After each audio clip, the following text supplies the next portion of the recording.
Hi ಎಲ್ರಿಗೂ ನಮಸ್ಕಾರ. Welcome back to Ramya Bhavin talks Kannada. So ತುಂಬ ದಿನ ಆದಮೇಲೆ ಈ ವಿಡಿಯೋನ ಅಪ್ಲೋಡ್ ಮಾಡ್ತಾ ಇದ್ದೀನಿ. ಈವನ್ ನನಗೂ ಸ್ವಲ್ಪ ಬ್ಯುಸಿ ಆಗಿರೋದ್ರಿಂದ ಅಪ್ಲೋಡ್ ಮಾಡೋದಕ್ಕೆ ವಾಯ್ಸ್ ಓವರ್ ಕೊಡೋದಕ್ಕೆ ಟೈಮ್ ಸಾಕಾಗ್ತಾ ಇಲ್ಲ.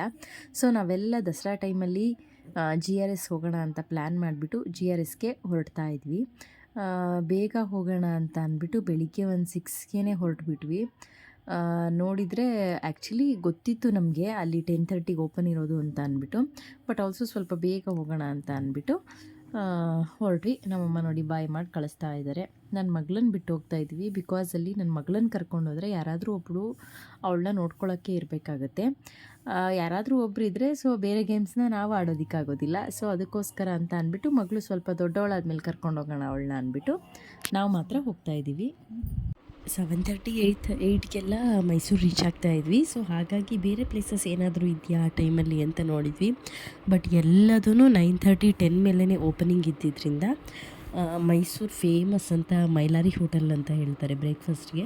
ಸೊ ಹಾಗಾಗಿ ಆ ಬ್ರೇಕ್ಫಾಸ್ಟ್ನ ಎಕ್ಸ್ಪ್ಲೋರ್ ಮಾಡೋಣ ಹಾಗೆ ನೋಡಿದರೆ ಮೈಲಾರಿ ಹೋಟೆಲಲ್ಲಿ ನಾನು ಫುಡ್ ಟೇಸ್ಟ್ ಮಾಡ್ಕೊಂಡೋದ್ವಿ. ನಾವು ಹೋಗ್ಬೇಕಿದ್ರೆ ಮೈಸೂರು ಸಿಟಿ ದಸರಾ ಡೇಸ್ ಆಗಿತ್ತಲ್ವಾ, ಎಲ್ಲ ನೋಡಿದರೆ ನಮ್ಮ ಹಾಸನಲ್ಲಿರೋ ಅರ್ಲಿ ಮಾರ್ನಿಂಗ್ ಹೋಗೋದ್ರಿಂದ ಅಷ್ಟೊಂದು ಕ್ರೌಡ್ ಇರಬೇಕು ಅಂತಂದರೆ ಗಜಾನನ ಇರ್ಬೋದು, HBR ಇರ್ಬೋದು, ಅದೆಲ್ಲ ಇದಕ್ಕೆ ಹೋಲಿಸಿದ್ರೆ ಅಲ್ಟಿಮೇಟ್ ಟೇಸ್ಟ್ ಅಂತಲೇ ಹೇಳ್ಬೋದು. ಬಟ್ ನಾವು ಹಾಗೆ ಮ್ಯಾಪ್ ಹಾಕ್ಕೊಂಡು ಹುಡ್ಕೊಂಡು ಮೈಲಾರಿ ಹೋಟೆಲ್ ಹತ್ರ ಹೋದ್ವಿ. 2 ಹೋಟೆಲ್ ಬರುತ್ತೆ, ಎರಡೂ ಅವ್ರದ್ದೇ ಅಂತ ಹೇಳ್ತಾರೆ. ಸೊ ಹಾಗಾಗಿ ತುಂಬ ರಶ್ ಅಂತ ಅಂದರೆ ಮತ್ತು ತುಂಬ ಸ್ಪೇಸ್ ಕಂಜಸ್ಟೆಡ್ ಆಗಿದೆ. ಹಾಗಾಗಿ ಸ್ವಲ್ಪ ನಮಗೆ ಕಂಜಸ್ಟೆಡ್ ಅಂತ ಅನ್ನಿಸ್ತು ಸ್ಪೇಸು. ಅದಾದಮೇಲೆ ಎರಡೂ ಕಡೆ ಇರಲಿಲ್ಲ, ಎಲ್ಲೂ ಜಾಗ ಇರಲಿಲ್ಲ ಕೂರಲಿಕ್ಕೆ. ಇನ್ನೊಂದು ಕಡೆ ಸೆಕೆಂಡ್ ಫ್ಲೋರಲ್ಲಿ ಫ್ರೀ ಇದೆ ಅಂತ ಅಂದ್ಬಿಟ್ಟು ಅಲ್ಲಿಗೆ ಕಳಿಸಿದ್ರು. ನೆಕ್ಸ್ಟ್ ಅಲ್ಲಿಗೆ ಹೋಗ್ಬಿಟ್ಟು ನಾವು ಕುತ್ಕೊಂಡ್ವಿ. ಆ್ಯಂಡ್ ಕೆಳಗಿಂದ ಅವರು ಕೆಳಗಡೆ ಅವ್ರದ್ದು ಏನಿದೆ ಅಡುಗೆ ಮನೆ ಅಲ್ಲಿಂದ ಮಾಡಿಕೊಂಡು ಮೇಲ್ಗಡೆ ತಗೊಂಡ್ಬಂದು ಕೊಡ್ತಾಯಿದ್ರು. ಫಸ್ಟು ಇಡ್ಲಿ ತಿಂದ್ವಿ. ಇಡ್ಲಿ ಎಲ್ರಿಗೂ ರ್ಯಾಂಡಮಾಗಿ ಅಲ್ಲಿ ಸಿಗೋದೇ 2 ಇಡ್ಲಿ ದೋಸೆ ಅಷ್ಟೇ. ಅದು ಬಿಟ್ಟು ನೀವು ಇನ್ನೇನು ಕೇಳ್ತೀನಿ ಅಂದರೂ ಸಿಗೋಲ್ಲ. ಈವನ್ ಕಾಫಿ ಕೂಡ ನಮಗಿರಲಿಲ್ಲ ಮೇಲೆ. ಸೊ ನಾವು ಇಡ್ಲಿ ತೊಗೊಂಡ್ವಿ ಫಸ್ಟು. ಇಡ್ಲಿ ಓಕೆ ನಾರ್ಮಲಾಗಿ ಚೆನ್ನಾಗೇ ಇತ್ತು. ಬಟ್ ಚಟ್ನಿ ಅಷ್ಟು ಇಷ್ಟ ಆಗಲಿಲ್ಲ. ಆ್ಯಂಡ್ ಅದಕ್ಕೊಂದು ವೆಜಿಟೇಬಲ್ ಏನು ಗ್ರೇವಿ ಥರ ಮಾಡಿದರು, ಅದು ಏನು ನನಗೆ ಅಷ್ಟು ಇಷ್ಟ ಆಗಲಿಲ್ಲ. ಸೊ ಇಡ್ಲಿ ಚಟ್ನಿ ತಿಂದ್ವಿ. ಅದಾದಮೇಲೆ ಅದು ಎಷ್ಟು ಲೇಟಾಗಿ ಅಂದರೆ ಇದೆಲ್ಲ ತಿಂದು 5 ನಿಮಿಷ ನಾವು ವೆಯ್ಟ್ ಮಾಡಾದಮೇಲೆ ದೋಸೆನೂ ಅಷ್ಟೇ ನಾರ್ಮಲಾಗಿ ಒಂಚೂರು ಬೆಣ್ಣೆ ಹಾಕಿ ಅದೇ ಚಟ್ನಿ ಜೊತೆ ಅದೇ ಸಾಗು ಜೊತೆ ಆಲೂಗಡ್ಡೆ ಪಲ್ಯನೂ ಇರಲಿಲ್ಲ, ಅದೇ ವೆಜಿಟೇಬಲ್ ಸಾಗು ಜೊತೆ ಕೊಟ್ಟಿದ್ರು. ಸೊ ಹಾಗಾಗಿ ನನಗೇನು ಅಷ್ಟು ಸ್ಯಾಟಿಸ್ಫ್ಯಾಕ್ಷನ್ ಅನಿಸ್ಲಿಲ್ಲ. ಮತ್ತು ಕಾಸ್ಟು ಕೂಡ ಅವ್ರು ಕೊಟ್ಟಿರೋದಕ್ಕೆ ತುಂಬ ಏನು ಕಡಿಮೆ ಕೊಟ್ಟಿದ್ದಾರೆ ಅಂತ ಇಲ್ಲ, ತಗೊಂಡಿದ್ರು ನಾರ್ಮಲಾಗಿ ಹೇಳಬೇಕಂತ ಅಂದರೆ. ಇದು ಮೈಲಾರಿ ಹೋಟೆಲ್ ರಿವ್ಯೂ. ಆ್ಯಂಡ್ ನೀವು ಯಾರಾದರೂ ಮೈಲಾರಿ ಹೋಟೆಲ್ಗೆ ಹೋಗಿದ್ದೀರಾ ಮತ್ತು ನಿಮಗೆ ಹೇಗೆ ಅನ್ನಿಸ್ತು ಟೇಸ್ಟ್ ಅಂತ ಅಂದರೆ ಕಮೆಂಟ್ ಮಾಡಿ. ಬಟ್ ಇದಕ್ಕಿಂತ ನಾನು ಸಜೆಸ್ಟ್ ಮಾಡೋದು, ಮೈಸೂರಲ್ಲಿ ಮೈಲಾರಿ ಹೋಟೆಲ್ ಇಷ್ಟಪಡೋರು ಒಂದ್ಸಲ ಹಾಸನಿಗೆ ಬಂದಾಗ ಗಜಾನನ ರಿಫ್ರೆಶ್ಮೆಂಟ್ ಮತ್ತು HBR ಅಂತ ಇದೆ, ಅಲ್ಲಿ ಟ್ರೈ ಮಾಡಿ ನೋಡಿ. ನಿಮಗೆ ಅಲ್ಲಿಗೂ ಇಲ್ಲಿಗೂ ಲಾಟ್ ಆಫ್ ಡಿಫ್ರೆನ್ಸ್ ಇರುತ್ತೆ ಟೇಸ್ಟಲ್ಲಿ ಅಂತಲೇ ಹೇಳ್ಬೋದು. ನೆಕ್ಸ್ಟು ಈ ಮೈಸೂರು ಮೈಲಾರಿ ಹೋಟೆಲ್ದು ಟೇಸ್ಟ್ ಎಲ್ಲ ನೋಡಿಕೊಂಡು ಅಲ್ಲಿಂದ GRSಗೆ ಹೊರಡೋಣ ಅಂತ ಅಂದ್ಬಿಟ್ಟು ಆ ಕಡೆಯಿಂದ ನಮ್ಮ ರೂಟು GRS ಕಡೆ ಬೆಳೆಸಿದ್ವಿ. ಸೊ ಇನ್ನು 10:30ಗೆ ಓಪನ್ ಇತ್ತು. ನಾವು ಸ್ವಲ್ಪ ಬೇಗ ಹೋಗಿದ್ವಲ್ಲ, 9:30 ಅರೌಂಡ್ 9:30 ಎಲ್ಲ ಹೋಗ್ಬಿಟ್ಟಿದ್ವಿ. ಇನ್ನೂ 1 ಅವರ್ ಟೈಮ್ ಇತ್ತು. ಸೊ ಹಾಗಾಗಿ ಸ್ವಲ್ಪ ಫೋಟೋಸ್ ಎಲ್ಲ ತಗೊಂಡು ವೀಡಿಯೋ ಎಲ್ಲ ಮಾಡಿಕೊಂಡು ಅಲ್ಲೇ ನಮ್ಮ ಅಕ್ಕವ್ರು ಬರೋವರೆಗೂ ವೆಯ್ಟ್ ಮಾಡ್ತಾಯಿದ್ವಿ. ಅವರು ಬೇರೆ ರೂಟಿಂದ ಬರ್ತಿದ್ರಲ್ವ, ಅವರು ಎಕ್ಸಾಕ್ಟ್ 10:30ಗೆ ಜಾಯ್ನ್ ಆಗ್ತಾಯಿದ್ರು ನಮಗೆ. ಸೊ ಅದಕ್ಕಿಂತ ಮುಂಚೆ ನಾವು ಸ್ವಲ್ಪ ಫೋಟೋಸ್ ಎಲ್ಲ ತಗೊಂಡಿದ್ವಿ ಆ ಟೈಮಲ್ಲಿ. ನೆಕ್ಸ್ಟ್ ಅವರು 10:30ಗೆ ನಮ್ಮನ್ನ ಜಾಯ್ನ್ ಆದರು. ಜಾಯ್ನ್ ಆದಮೇಲೆ ನಾವು ಫಸ್ಟು ಸ್ನೋ ಪಾರ್ಕ್ ಮುಗಿಸ್ಕೊಂಡ್ಬಿಡೋಣ ಅಂತ ಅಂದ್ಬಿಟ್ಟು ಸ್ನೋ ಪಾರ್ಕಿಗೆ ಹೋದ್ವಿ. ಯಾಕೆ ಅಂದರೆ ಮತ್ತೆ ಈವ್ನಿಂಗ್ ಬಂದಮೇಲೆ ಸ್ನೋ ಪಾರ್ಕಿಗೆ ಬರ್ತೀವಿ ಅಂದರೆ ಸ್ವಲ್ಪ ಕ್ರೌಡೂ ಇರುತ್ತೆ. ಆಮೇಲೆ ಸ್ವಲ್ಪ ನಾವು ವಾಟರ್ ಗೇಮ್ಸಲ್ಲಿ ಆಡಿ ಸುಸ್ತಾಗಿರೋದ್ರಿಂದ ಸ್ನೋ ಪಾರ್ಕಲ್ಲಿ ಅಷ್ಟು ಇಂಟ್ರೆಸ್ಟ್ ಬರೋದಿಲ್ಲ ಆಡೋದಕ್ಕೆ. ಸೊ ಹಾಗಾಗಿ ಫಸ್ಟೇ ಸ್ನೋ ಪಾರ್ಕ್ ಮುಗಿಸ್ಕೊಂಡ್ಬಿಡೋಣ ಅಂತ ಅಂದ್ಬಿಟ್ಟು ಸ್ನೋ ಪಾರ್ಕಿಗೆ ಹೋದ್ವಿ. ಮಕ್ಕಳೆಲ್ಲ ತುಂಬ ಎಕ್ಸೈಟೆಡ್ ಆಗಿದ್ದರು. ಮಕ್ಕಳ ಜೊತೆ ನಾವು ಕೂಡ ಎಕ್ಸೈಟೆಡ್ ಆಗಿದ್ವಿ. Because snow park was the first time we are going there.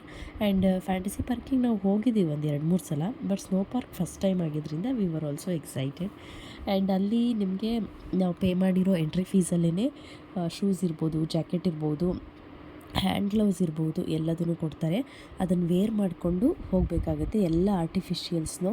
And ಒಂಥರ ಒನ್ ಟೈಮ್ ವಿಸಿಟಿಗೆ, ಯಾವ ಥರ ಒನ್ ಟೈಮ್ ಮೂವಿ ಅಂತ ಹೇಳ್ತಾರೆ ಆ ಥರ ಒನ್ ಟೈಮ್ ವಿಸಿಟಿಗೆ ಚೆನ್ನಾಗೇ ಇತ್ತು ಅಂತ ಹೇಳ್ಬೋದು. ಮಕ್ಕಳು ಕೂಡ ಎಂಜಾಯ್ ಮಾಡಿದರು. 1 ಅವರ್ ಇರುತ್ತೆ, ಬಟ್ 1 ಅವರ್ ನಮಗೆ ಟೈಮ್ ಸ್ಪೆಂಡ್ ಮಾಡೋದಕ್ಕೆ ಆಗೋದಿಲ್ಲ. ಬಿಕಾಸ್ -4 ಡಿಗ್ರಿ ಸೆಲ್ಸಿಯಸ್ ಇರೋದ್ರಿಂದ ನಾವು ಒಂದು half an hour time spend ಮಾಡಿದ್ವಿ. ಮತ್ತು ಏನಾಗುತ್ತೆ ಅಂದರೆ ಹೋಗ್ತಾ ಹೋಗ್ತಾ ಕಾಲೆಲ್ಲ ಫುಲ್ಲು ಏನು ಹೇಳ್ತಾರೆ ಆ ಐಸ್ಗೆ ಏನಂತಾರೆ ನಂಬು ಬರೋ ಥರ ಆಗಿಬಿಡುತ್ತೆ. ಮತ್ತು ಅಲ್ಲಿ ಆಟಾಡ್ತಾ ನನ್ನ ಮಗನಿಗೂ ಫುಲ್ಲು ಆ ಐಸು ಶೂಸ್ ಒಳಗೆ ಹೋಗ್ಬಿಟ್ಟು ಅವನಿಗೆ ಸಖತ್ ಕೋಲ್ಡಾಗಿ ನಡೆಯೋಕ್ಕೂ ಆಗ್ತಿರ್ಲಿಲ್ಲ, ಆ ಥರ ಆಗಿಬಿಡ್ತು. ಸೊ ಹಾಗಾಗಿ ಒಂದು ಹಾಫ್ ಆನ್ ಅವರ್ ಮ್ಯಾಕ್ಸಿಮಮ್ ನಾವಿಲ್ಲಿ ಟೈಮ್ ಸ್ಪೆಂಡ್ ಮಾಡ್ಬೋದು. ಇದನ್ನೆಲ್ಲ ಮುಗಿಸ್ಕೊಂಡು ಸ್ವಲ್ಪ ಫೋಟೋಶೂಟ್ಗೆ ಅಂತ ತುಂಬ ಇದೆ ಇದರೊಳಗೆ ಹೇಳಬೇಕು ಅಂತ ಅಂದರೆ. ನಾವು ಫೋಟೋಗ್ರಾಫರು ಇರ್ತಾರೆ, ಬೇಕಿದ್ದರೆ ತೆಗೆಸ್ಕೊಬೋದು ಅವ್ರ ಹತ್ರನೂ. ಇಲ್ಲ ಅಂತ ಅಂದರೆ ನೀವೇ ಕ್ಯಾಮ್ರಾ ತೊಗೊಂಡೋಗಿ ತೆಕ್ಕೊಂಬರ್ಬೋದು. ಅದಾದಮೇಲೆ ನಾವು ಇದಕ್ಕೆ ಹೋದ್ವಿ, ಫ್ಯಾಂಟಸಿ ಪಾರ್ಕಲ್ಲಿ ಡ್ರೈ ಗೇಮ್ಸ್ಗೆ ಹೋದ್ವಿ.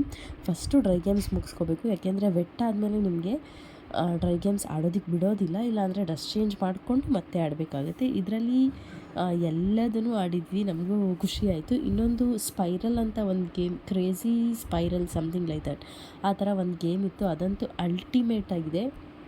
ಸಮಥಿಂಗ್ ಸ್ಪೈರಲ್ ಅಂತ ಇದೆ ನೋಡಿ, ನೀವು ಯಾರಾದರೂ ಹೋದರೆ. ಸೊ ಆ ಗೇಮ್ನ ಆಡಿ ತುಂಬ ಸಖತ್ತಾಗಿದೆ ಅಂತಲೇ ಹೇಳ್ಬೋದು. ನನ್ನ ಮಗನ ಭಾಷೆಯಲ್ಲಿ ಹೇಳೋದಾದರೆ ತುಂಬ ಸೈಕಾಗಿದೆ ಅಂತ ಹೇಳ್ಬೋದು. ಆ್ಯಂಡ್ ಇಷ್ಟು ಜನ ನಾವು ಹೋಗಿದ್ದವರು, ಮಕ್ಕಳು ತುಂಬಾ ಎಂಜಾಯ್ ಮಾಡಿದರು. ಒಂದು GRS ಬಗ್ಗೆ ಏನು ಹೇಳಬೇಕು ಅಂತ ಅಂದರೆ, ಸೊ ಅಲ್ಲಿ ನೀವು ಎಂಟ್ರೆನ್ಸಿಂದ ಹಿಡಿದು ಟಿಲ್ ವೆಡ್ ಗೇಮ್ಸ್ಗೆ ಹೋಗೋವರೆಗೂ ಎಲ್ಲರೂ ಹೇಳ್ತಾರೆ, ಇಲ್ಲ ಕಾಟನ್ ಡ್ರೆಸ್ಸಸ್ ಹಾಕೋ ಹಾಗಿಲ್ಲ, ನೀವು ಇಲ್ಲಿ ಕೊಡುವಂಥ ನೈಲಾನ್ ಸೂಟ್ಸೇ ಹಾಕಬೇಕು ಅಂತ ಅಂದ್ಬಿಟ್ಟು. ಬಟ್ ಏನಂತ ಅಂದರೆ ಕಾಟನಲ್ಲೂ ಅಲ್ಲಿ ಆಡ್ತಿದ್ರು, ಬಟ್ ನಮಗೆ ಸೇಫ್ಟಿ ಪರ್ಪಸ್ಗೆ ಈಗ ಸ್ಲೈಡ್ ಯಾವುದಾದ್ರೂ ಇದ್ದಾಗ ಜಾರೋದಕ್ಕೆ ನೈಲಾನ್ ಇದ್ದರೆ ಈಸಿಯಾಗಿ ಫ್ಲೋ ಆಗ್ಬೋದಲ್ಲ, ಆ ರೀಸನ್ಗೆ ಹೇಳ್ತಾರೆ. ನೀವು ಬೇಕಿದ್ದರೆ ಅದನ್ನು ತಗೊಳ್ಬೋದು. ಸೊ ಹೀಗಿತ್ತು ನಮ್ಮ GRS ಟ್ರಿಪ್ ಅಂತ ಹೇಳ್ಬೋದು.